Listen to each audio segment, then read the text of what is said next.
92.3 FM Radio Manila, your favorite music radio, Ka-Vibes! Andito na ang bagong baby ng bayan. Pero promise, hindi kita baby-tawan. Andito na rin ang bagong magiging besie ng mga e-abab na binitawan. Siyempre, walang iba yan. Ang baby mo, pagdating sa radyo, ang nag-iisang DJ May for the main event. Kaya naman, samahan niyo ako ngayong Webes na gabing ito hanggang 12 midnight tayo. Pero bago ang lahat, gusto ko lang ulit i-congratulate ang isa sa aming DJ dito sa favorite ninyo. 92.3 FM Radio Manila, your favorite music radio, Ka-Vibes na proud kay DJ Jai Ho! Yes! Congratulations sa'yo for winning the 6th VP Choice Award! Yes, Male Radio DJ of the Year! Wow! Congratulations sa'yo, DJ Jaiho. Nako, deserve mo yan. Grabe yan. Sobrang bait yan ni DJ Jaiho. As a new radio DJ, sa kanya ko lang naranasan yung tinuturuan ako at hindi madamot sa knowledge na meron siya at napagdaanan niya. Kaya kung ano man yung mga blessings na dumadating sa kanya and achievements, talaga namang deserve na deserve niya. Congratulations again, DJ Jai Ho!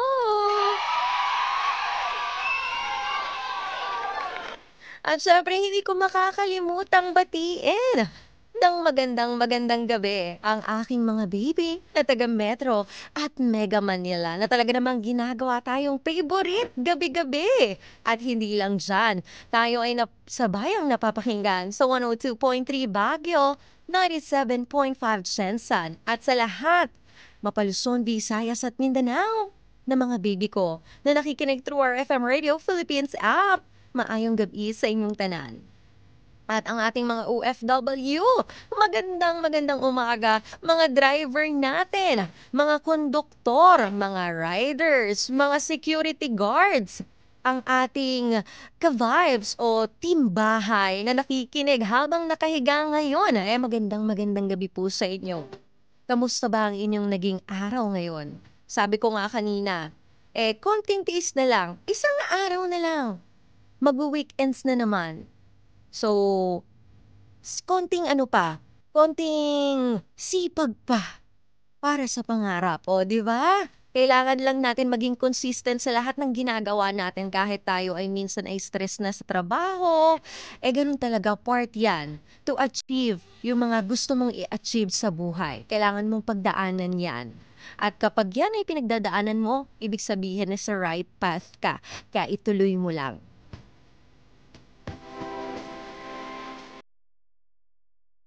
At tayo ay live na live sa ating YouTube channel, 92.3 FM Radio Manila. Gloria King Constantino, Misiano, magandang gabi sa'yo. Boss Noy, Cecina Cruz, Adrian Sabroso, Mary Delay, Lawrence Manipol, William Mortel, Bernard TV, happiest birthday to our beloved Alliance of PWD in Cavite. Incorporation's President Miss Roan Torres. Happy birthday po sa inyo. Comet Ben.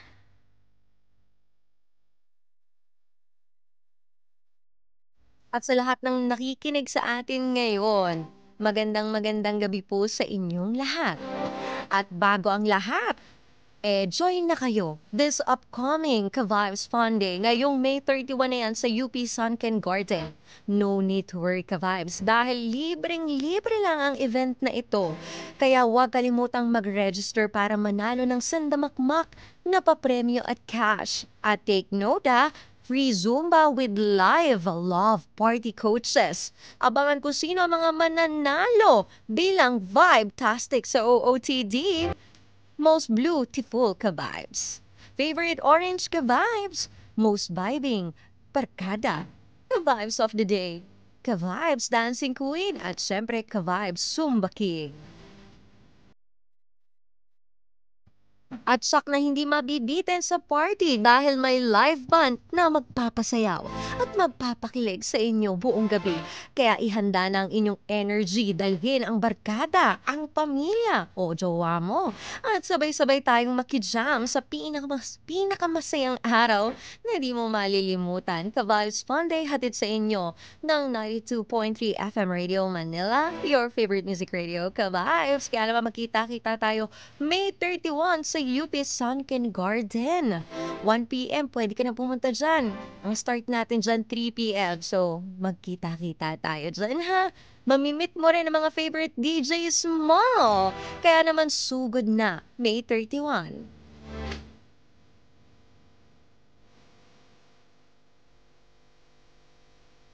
At ito na ang pinakahintay nyo. Sino kaya ang nag-confess? Ano kaya ang kanyang kinonfess? Kaya naman, tara na sa main confessions. May mga lihim ka bang gustong sabihin? O mga sikretong gusto mong aminin? Halika't ating pag-usapan sa Main Confessions.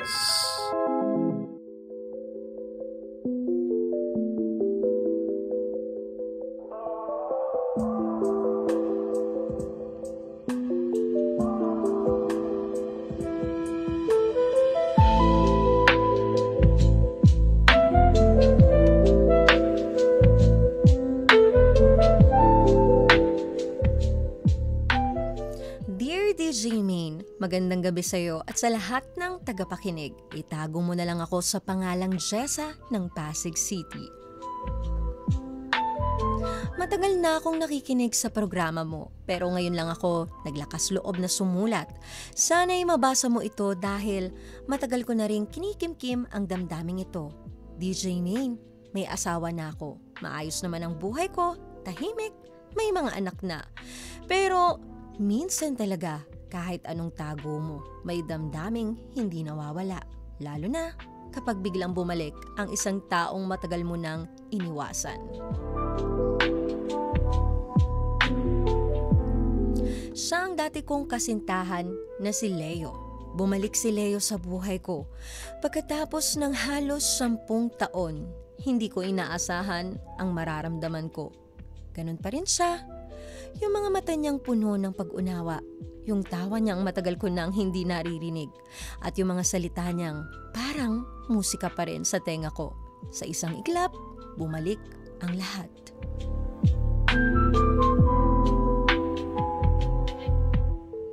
Nakita kami sa isang reunion. Kumakabog ang puso ko. Hindi ko alam kung masaya ako o natatakot. Pero nang magtagpo ang mga mata namin, para akong nabuhay muli. Lumalim ang usapan namin sa gabing iyon. Nagpaalam akong uuwi na, pero inalok niya akong ihatid. At alam mo, DJ Main, sa mga sandaling magkasama kami sa loob ng sasakyan, walang nagsasalita. Tahimik lang, pero ang daming sinasabi ng katahimikan.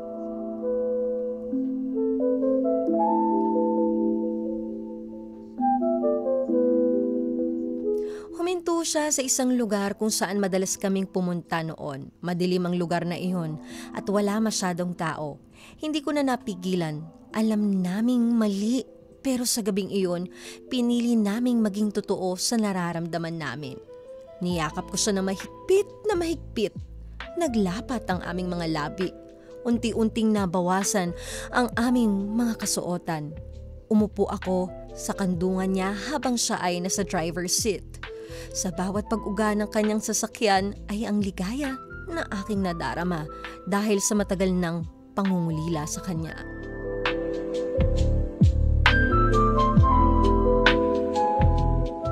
Isang gabing hindi ko malilimutan kahit buong buhay kong pagsisihan. Kinabukasan, nagpaalam kami ng walang kasiguraduhan. Alam naming hindi kami para sa isa't isa. Pero sa puso ko, lagi kong tinatanong, bakit ngayon ka lang dumating sa panahong huli na ang lahat?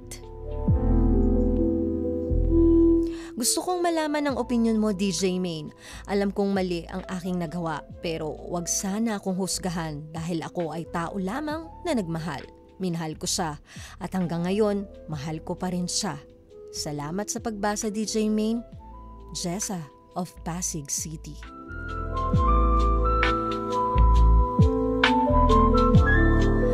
At sa mga ka-vibes at baby kong nakikinig ngayon, pwede kayong magbigay ng inyong opinion at komento para kay Jessa.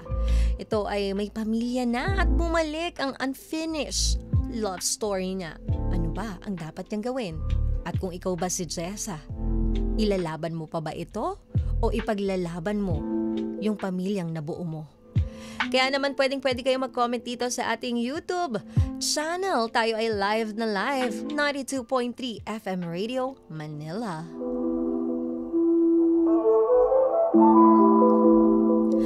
Well, totoo talaga yung sinasabi na sa bawat desisyon na ginagawa natin, merong tama at may mali. At may mga tao tayo na nasasaktan at nailalagay sa alanganin. Pero ganun talaga, bahagi ito bilang isang tao, yung maging marupok, komplikado at ang magkamali.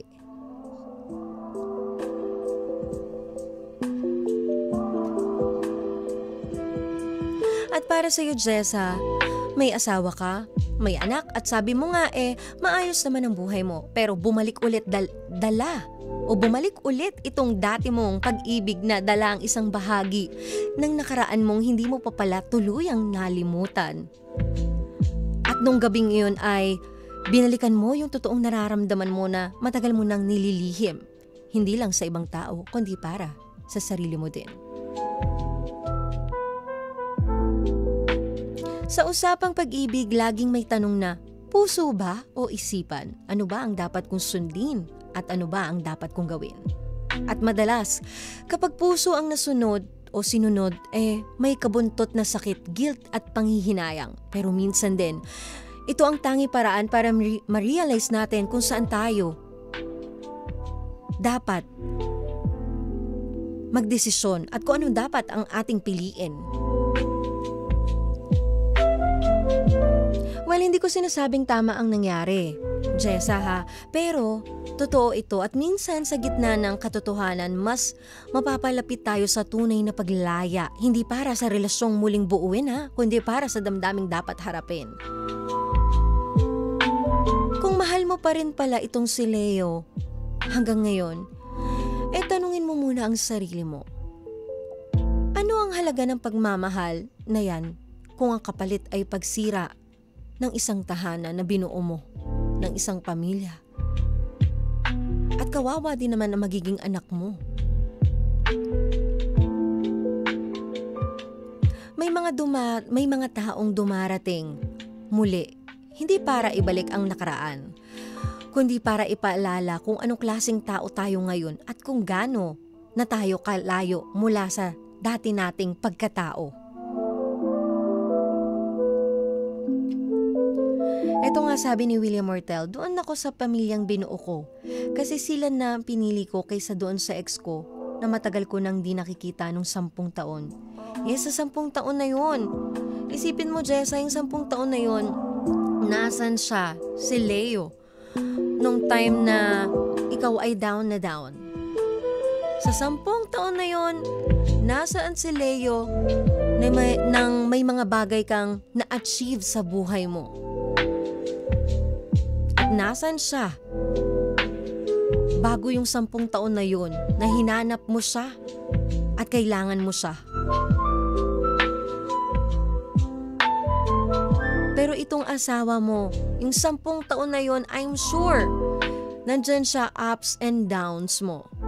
Andyan siya sa best and worst mo. At hindi kayo magkakaanak kung hindi mo mahal itong taong ito. At di kayo magkakaanak kung hindi naman din talaga kayo totoong masaya. So siguro, may mga exes tayo na namimiss natin. Na minsan may regret. Minsan naiisip natin, what if kung silang nakatuluyan natin? Minsan nai-imagine natin, siguro ang saya. Siya yung kasama kong bumuo ng pamilya. Pero hanggang doon na lang sila sa nakaraan natin. Hindi na natin sila pwedeng ibalik.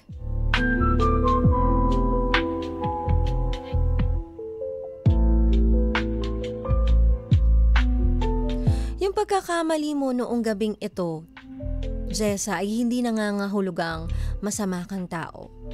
Ang ibig sabihin nito ay may nangyaring hindi tama at ngayon, responsibilidad mong harapin yung magiging consequences nito. Isipin mo, ano ang kahinatnan nito sa asawa mo, sa anak mo, even sa sarili mo?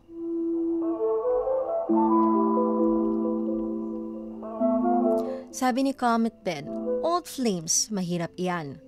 Mahal mo ba ang asawa at anak mo? Ano talaga ang puso mo kay Leo? Gaano ka katapat sa asawa mo? At ano talaga si Leo? Don't live in the past. Kasi hindi ka rin makaka-move on kung nandun ka pa rin sa past mo. Hindi ka pa rin makakalaya doon kung paulit-ulit mo pa rin iniisip ang past mo.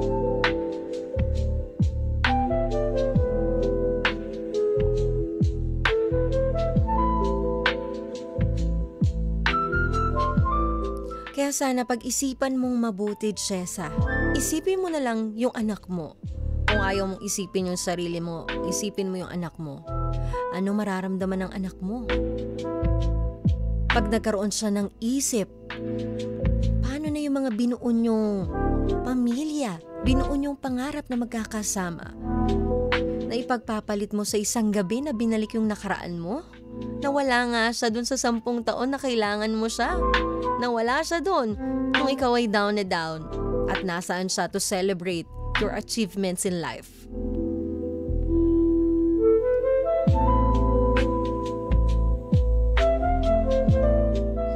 Sabi nga you can start the next chapter of your life if you keep rereading the last one.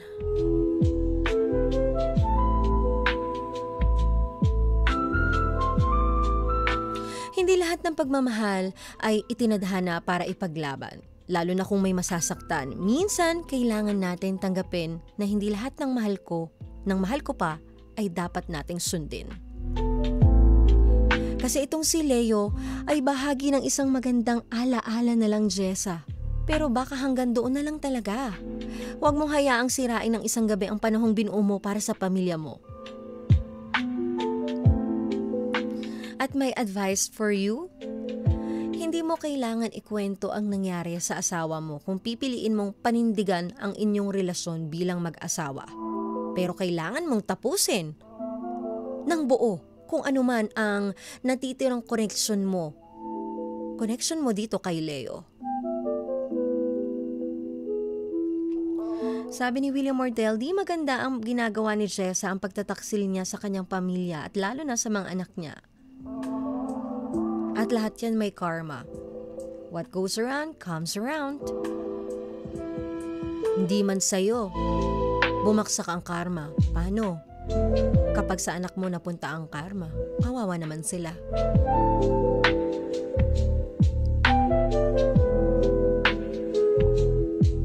Kaya i-cut off mo na yung connection mo dito kay Leo. Hindi lang para sa asawa mo, kundi para din sa peace of mind mo. And forgive yourself. Alam ko mahirap, lalo alam mong may nasira o maaaring masira. Pero hanggang hindi mo napapatawad ang sarili mo, mananatili kang bilanggo ng isang gabing hindi na maibabalik.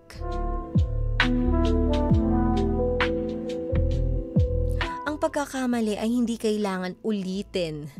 Pero pwede itong gawing lesson sa buhay. Hindi mo man mababago ang nangyari, pero pwede mo pa ring ayusin yung ngayon at yung bukas.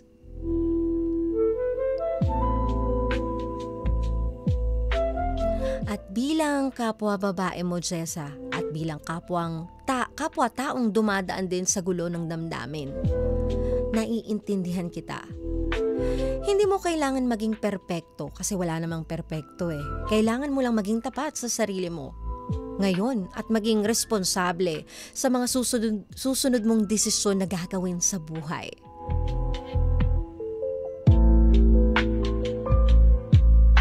Hindi lahat ng minamahal mo ay kailangan mong ipaglaban. Minsan, sapat na ang minsang minahal.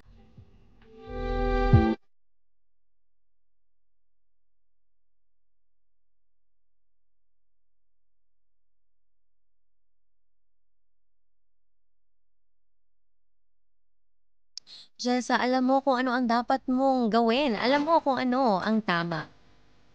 Pero minsan nalilito tayo eh. Minsan gusto pa natin itong marinig sa iba kahit alam naman natin ang sagot sa lahat ng katanungan natin. Gusto lang natin ma-justify sa sarili natin na ito nga dapat talagang gagawin ko.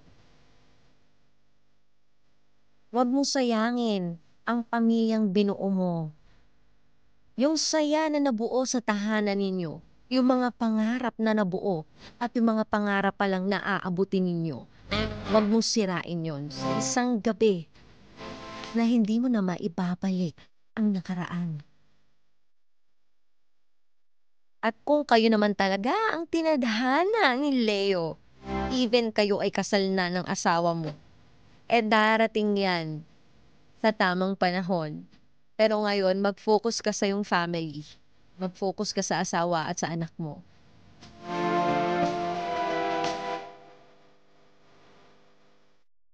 Maraming salamat, Jessa, sa pag-share mo ng iyong confession. At para sa mga gusto mag-confess, mga love problem, mga life problem, or sarili mong problema mismo sa sarili mo, friendship, trabaho, pwedeng-pwedeng i-confess yan kay DJ Main. Ipadala nyo lang yan sa ating Facebook page, 92.3 FM Radio Manila.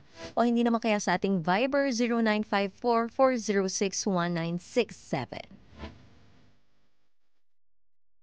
Maraming salamat, Jessa of Pasig City.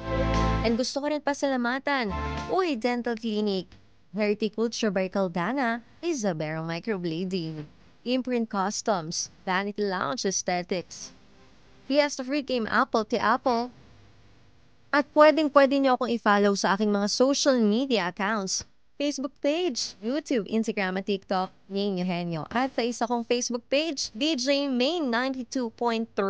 At dito sa favorite ninyo, Facebook page natin, YouTube, Instagram at TikTok, pare-parehas na 92.3 FM Radio Manila. At magkita-kita ulit tayo ha. Uulit-ulitin ko yan sa inyo. May 31 sa UP Sunken Garden para sa ating Ka-Vibes Fun Day. At alam ko nabitin kayo ngayong Webes na gabing ito. Bukas magkakapiling pa rin naman tayo ulit. Same time, 10 p.m. to 12 midnight. Dito lang yan sa favorite ninyo. 92.3 FM Radio Manila, your favorite music radio, Ka-Vibes.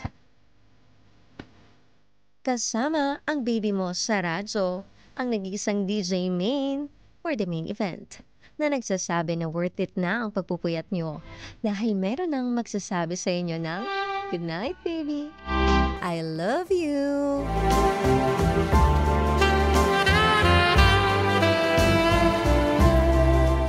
May mga taong dumarating sa buhay natin hindi para manatili, kundi para paalalahanan tayo kung gaano tayo minsan naging totoo sa pag-ibig.